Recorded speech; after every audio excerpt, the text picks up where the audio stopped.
Alors c'est à nouveau Marina pour l'Insoumission. Je suis toujours à Saint-Colomban, pas très loin de Nantes, en Loire-Atlantique. Et je suis actuellement avec l'association La Tête dans le Sable, qui fait partie des organisateurs de la manifestation d'aujourd'hui et qui va nous expliquer quels sont les enjeux de cette lutte, mais également comment chaque citoyen, chaque citoyenne là, peut actuellement contribuer à l'enquête publique qui est en cours. Et donc tout de suite, on va avoir les explications. Alors. Donc voilà la situation. En fait, on se trouve juste aux portes de Généton. On est à 20 km au sud de Nantes. Et on a un immense gisement de sable qui a été déposé il y a des millions d'années sur ce secteur-là. Et on a des industriels qui sont arrivés sur le site il y a maintenant 20 ans. Donc on a à notre gauche, à l'ouest, donc le groupe GSM, qui est le groupe Heidelberg. Et à notre droite, à 4 km d'ici, entre les deux, on a une distance de 4 km, le groupe Lafarge, qui est une autre major du béton. Donc l'une et l'autre ont très envie de s'agrandir. Donc GSM, 65 hectares, veut s'agrandir de 30 hectares. Et de l'autre côté, Lafarge, qui fait 50 hectares aujourd'hui, veut s'agrandir, voulait s'agrandir jusque-là. D'après les dernières informations qu'on a eues, le projet, finalement, il est abandonné. Mais on se méfie, on reste vigilant.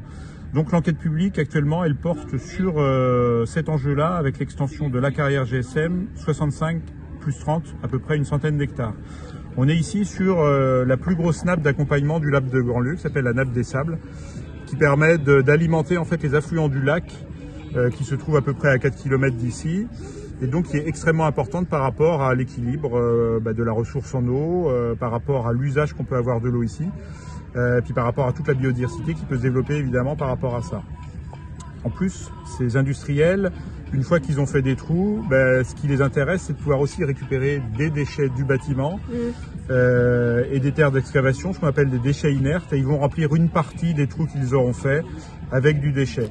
Donc ils gagnent à l'aller, ils gagnent au retour, et ils vont gagner même peut-être par la suite parce qu'ils souhaitent implanter des panneaux photovoltaïques sur le site. D'accord. Donc ils gagnent à tous les coups. Donc ça pose énormément de problèmes sur le secteur par rapport aux nappes phréatiques, par rapport aux terres agricoles, par rapport aux enjeux de biodiversité, par rapport aux émissions de gaz à effet de serre aussi, parce que on fait des maisons en béton, il faut effectivement beaucoup de sable, mais il faut aussi beaucoup de ciment. Et le ciment est énormément émetteur de gaz à effet de serre. Si c'était un pays dans le monde, ce serait le 3e pays après la Chine et après les États-Unis qui émet à peu près simplement la simple fabrication du ciment émet 8% des gaz à effet de serre dans le monde. Donc vient s'ajouter à ça un malheur n'arrivant jamais seul. Là on reprend notre petit plan, on retrouve la carrière GSM, on s'est décalé un petit peu plus sur la droite. Là on est sur le lieu de la mobilisation aujourd'hui au Redour, on trace un cercle de 2 km autour et on retrouve énormément d'implantations de maraîchage industriel. En fait 25% du sable des carrières est destiné à la commercialisation vers le maraîchage industriel sur ce simple secteur, mais il y en a encore beaucoup d'autres tout à côté. On a plus de 400 hectares avec une consommation d'eau qui est à peu près de 1,4 million de mètres cubes, soit la consommation de 50 000 habitations. Donc ce qui est 50 000 habitants, ce qui est énorme. Donc c'est vraiment le moment de pouvoir contribuer et de pouvoir apporter votre petite touche puisqu'on a aujourd'hui une enquête publique. Donc là, on vient de nous annoncer qu'elle était reportée de 2 semaines supplémentaires. Donc on n'a pas jusqu'au 11, mais jusqu'au 25 octobre. Qu'est-ce qu'il faut faire? Il faut déposer une contribution. Le plus simple, c'est d'aller sur notre site, La Tête dans le Sable, qui se trouve ici. Vous tapez La Tête dans le Sable et vous accédez à notre site. Et tout de suite, vous avez tous les éléments pour déposer les meilleures contributions possibles avec des vidéos, des textes, des BD, tous les éléments argumentaires pour effectivement pouvoir déposer sur le site de l'enquête publique auquel vous avez accès à partir de notre site pour pouvoir déposer les meilleures contributions possibles.